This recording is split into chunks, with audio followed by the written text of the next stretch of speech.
There is no more credible source for the NBA than Woj himself. You're gonna want to watch this. I told you in my recent videos, more bad stuff will start coming out about LeBron James from very credible sources. And it's happening. Hey guys, welcome back to the channel.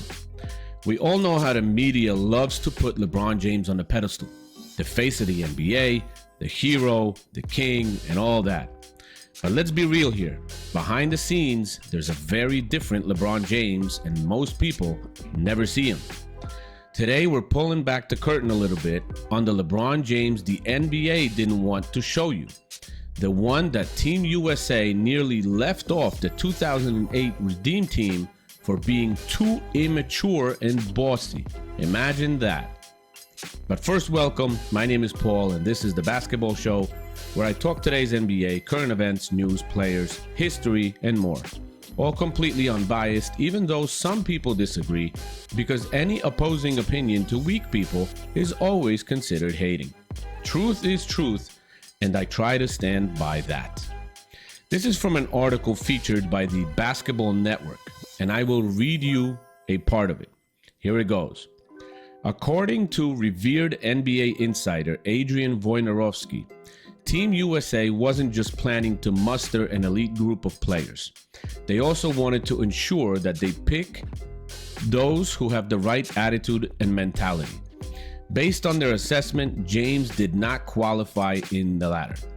Woj revealed that Team USA was firm and clear about the team camaraderie and culture they wanted to build for the 2008 Olympic team. That meant they would have zero tolerance for the immaturity and diva-like behavior of LeBron James. That's straight from the article. I'm reading the article, guys. When the mandate had been to gather these immense egos and get the NBA's greatest players to fit into a program, no one had a more difficult time meshing into the framework than LeBron James. Other players made it a point to learn the names of staffers and modestly go about their business without barking orders and brash demands, Woj said. Behind the scenes official had taken to calling James' inner circle the enablers. No one ever told him to grow up, Woj added. No one ever challenged him, and yet James was still a powerful pull for his teammates, and everyone had to agree they could no longer let his bossy and belittling act go unchecked. These weren't the Cleveland Cavaliers, and Team USA wasn't beholden to him. Team USA doesn't need LeBron if Kobe's there. Due to the potential complications that could arise from including LeBron James in the lineup, the Team USA was prepared to exclude him entirely from their plans. The team felt assured that Kobe Bryant, who was coming off of an MVP season that year, would serve as the ideal leader for the squad. They figured that unlike James, Black Mamba boasted an impeccable reputation as a responsible and dedicated player. With that in mind, Team USA was confident that with Bryant at the helm, they would be well equipped mentally to tackle the most significant challenge yet. No one could stand James as a 19-year-old in 2004 in Athens, nor the 2006 World Championships, the NBA guru divulged. Still going off the article, guys.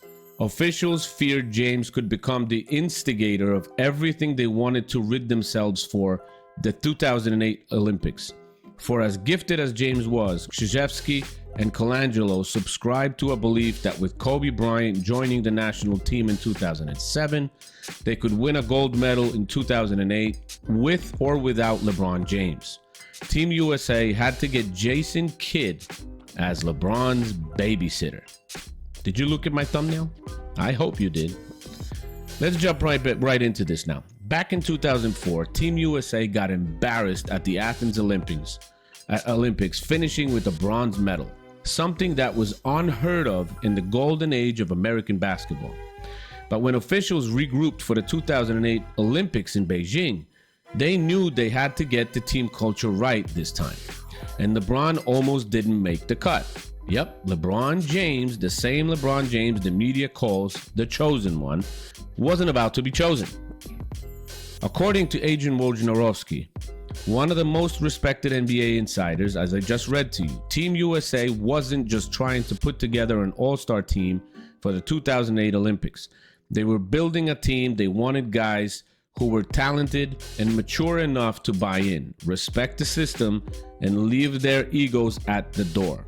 And in the eyes of Team USA's top brass, LeBron James failed that test big time. Woj reported that officials called LeBron's entourage the enablers because no one ever told him to grow the hell up. Think about that for a second. The supposed face of basketball couldn't even treat staffers with respect. That's what this is showing you. He barked orders at people, made harsh and brash demands, and basically acted like the team was there to serve him. Talk about entitled. Now let's talk about the other side of the coin. Kobe Bryant, after Shaq left the Lakers, Kobe worked harder than ever to prove he could lead a team on his own. Now, Team USA officials saw that. They saw Kobe's work ethic, his dedication, his respect for the game, and they thought, we can win with or without LeBron, but we can't win without Kobe. Woj wrote also that no one would stand James at the 2004 Olympics and the 2006 World Championships. That's not a random troll on Twitter. That's a respected NBA insider, probably the most respected, arguably. And yet the media wants us to believe this guy is a role model. Please. Team USA officials decided they needed LeBron, but only on their terms. They were serious about leaving him off the team if he didn't shape up.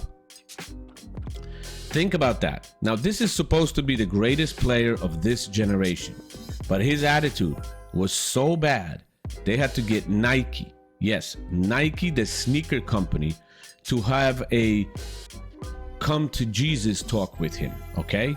Come to our side and behave yourself. Now, Nike had to tell LeBron to grow up or risk missing the Olympics. That's kind of insane, you know? And the Team USA had to assign Jason Kidd, a grown, mature-ass man with a Hall of Fame resume, to babysit LeBron James. That's what had to happen for him to be on that team. That's how much they didn't trust him to act like a damn professional. Kidd's job was literally to teach LeBron how to be a grown-up. Let that sink in. But here's where it gets even crazier. After all that, the immaturity, the attitude, the barking orders at staffers, LeBron's image was still spotless in the media. Imagine that. ESPN, Nike, and the NBA machine kept selling us the same story. LeBron the hero, LeBron the leader, LeBron the greatest. They never told you about the enablers or the fact that Jason Kidd had to hold LeBron's hand through the Olympics because he didn't know how to behave himself. They never told you that Team USA was ready to leave him behind because of his attitude. And that's the problem with sports media today. They create these false idols, and then they try to force them down your throat, even when the truth says otherwise. The truth is that LeBron James wasn't some perfect leader who carried Team USA on his back. Some of those behaviors you still see on the court till this day. Not taking responsibility, all that stuff, it's all tied in. In fact, his own teammates didn't even want to play with him until he changed his behavior. Compare that to Kobe Bryant. When Kobe joined Team USA, they knew they had a real leader on the team. A guy who would show up, put in the work, respect the staff, respect his teammates, and not throw a tantrum every time something didn't go his way. Now, Kobe didn't have an entourage called the enablers either. Kobe didn't need Nike to tell him how to act like a grown-ass man. And let's be honest, Kobe was the real reason Team USA dominated the 2008 Olympics. Everyone saw it, everyone knew it. Even when Woj reported that officials believed they could win gold with or without LeBron, but they needed Kobe. Because Kobe had the respect of the locker room, LeBron had to be babysat. To his credit, LeBron eventually mostly figured it out.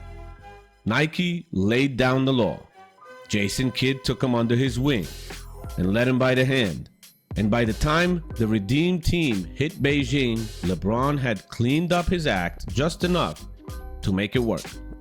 He played well, no question about that. But don't let the media spin this like LeBron was the hero of the story. He wasn't. Most of the time, he's not. He was the project. The guy who had to be taught how to be a leader. The guy who almost got left off the team. So what does all this tell you?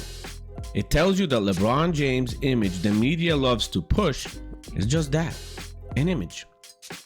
Manufactured, polished, fake.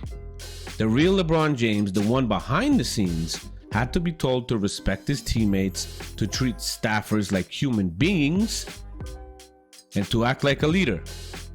And the NBA wants us to believe he's the greatest of all time. Now give me a freaking break. That's why on this channel, here, I tell you the truth. I'm not here to worship false idols or repeat whatever ESPN wants me to say.